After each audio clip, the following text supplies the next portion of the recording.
We interrupt your current non-scoping to bring you this emergency broadcast system. MLG has issued an alert to all gamers. There have been a total of 420 reports of the Red Ring of Death in your local's box party. Victims report that prior to having their box break they killed the same gamer in Black Ops 2 gun game.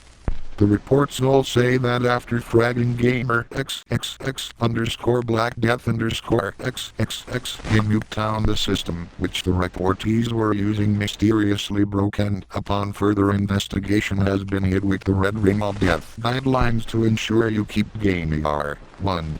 Hop off Black Ops and get on Minecraft or Halo. 2. Cancel your Xbox Lite membership immediately. 3. Disconnect from the internet in your house. 4.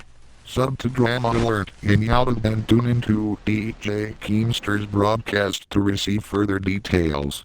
In the event that you receive a friend request from XXX_Black Death_XX, do the following. 1. Please remain calm. 2. Disconnect this box from the power strip. 3. Upon disconnecting this box, promptly destroy the game system. Microsoft is actively looking into this incident and they wish all gamers a safe 4-day weekend from school. Those affected are subject to receive 1 month of Xbox. This message will now repeat until the threat ceases.